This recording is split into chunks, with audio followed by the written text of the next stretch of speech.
through some of the emails of questions that you guys sent in. One of the most frequently asked questions actually was, what am I doing to make sure that I'm keeping up with football during this lockdown? Obviously, I can't go out and train with my teammates. I can't, I'm very restricted in terms of what I actually can do. And so, pretty much, the question is, how am I going to make sure that by the time that this lockdown is lifted and I get back onto the pitch, I'm match fit and I'm also mentally prepared to take on the challenge of hard work and keeping up with the grind? And that's actually a very, very good question.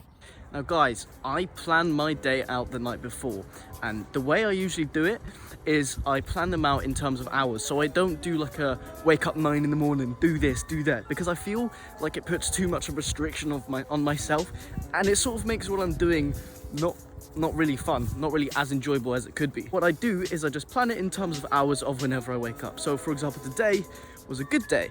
I woke up at 5 and I made sure that I got my fucking ass down here because I know that I had to film. So the first thing that I want to show you guys, if you guys want to keep up with football, but obviously you can't and none of us can at this point, the one thing that I would recommend if you do want to work on your control, and if any time is a good time to do that, now is the perfect time. What I would recommend is this. It's called Forza.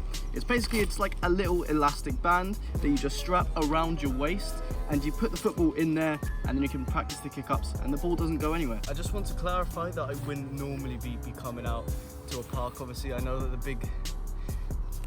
big man, said that we're allowed to come out for exercise once a day. Woke up super early in the morning, and this is what I have been doing so that I can obviously keep up that same level of fitness, so that by the time this lockdown is actually lifted, I'm ready and I'm stronger than ever when I get back to training. It's really, really difficult for people who play football and who rely on being able to train all the time to make sure that they get to that next level. To some of you guys that are watching this video now, you have absolutely no clue what I'm talking about. I play for a club called Brentford FC, so I play for the under-19s team, and I won't lie to you, like, it's fucking difficult.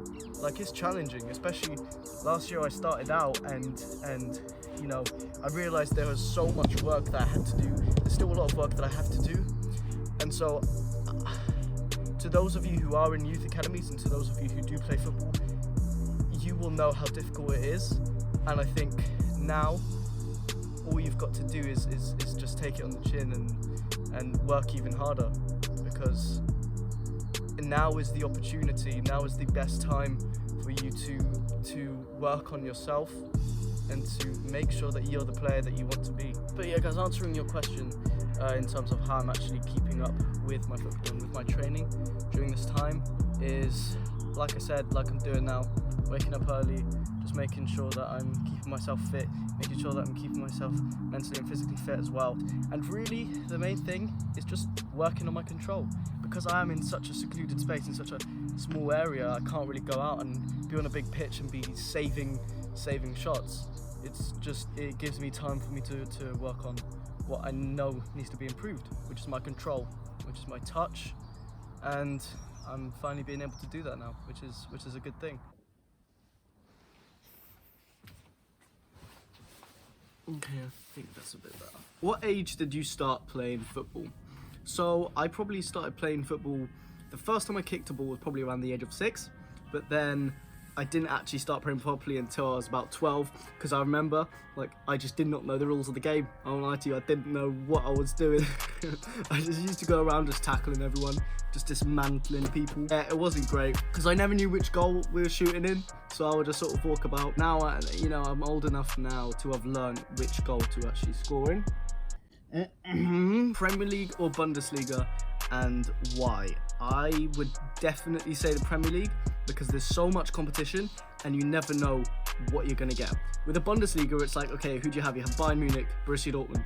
That's it. That's pretty much it. Like, that's just my opinion, but like, realistically, there isn't that much like genuine competition. Obviously, I'm not saying that the Bundesliga or whatnot is just a shit league, but what I am saying is that the Premier League, there's a lot more competition. Like, if you have Burnley play like Man City, for example, then you genuinely don't know what you're going to get. You can't guarantee that City's going to win it, just because that's how the Prem is. You can never write a team off in the Prem, which is why I'm going to have to say the Prem. Predictions of the World Cup. Will England bring it home this time?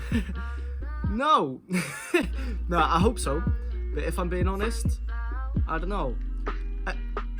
Wow, this is really cutting edge stuff, isn't it? If you compare like the golden years, like a few years back, to us now, we have a lot of young players going up through the ranks, and we have such a good squad. We have Jadon Sancho, Mason Mount, all these young players that are coming through. There's a lot of strengths in our international youth system that I feel like other countries lack, or other countries don't have as much, which is why I think that, yeah, we could go pretty far.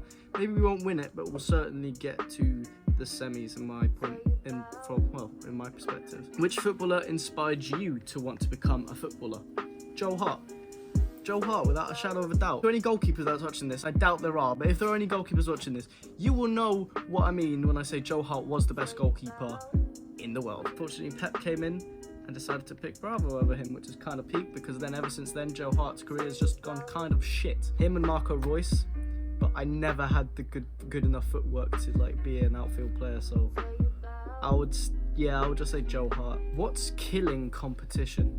I think what's genuinely killing competition is owners, because there are some owners, like for Leicester, who they know what they're doing, but then you have, for example, the owner of Newcastle, the chairman of Newcastle. They have absolutely no fucking clue about football whatsoever.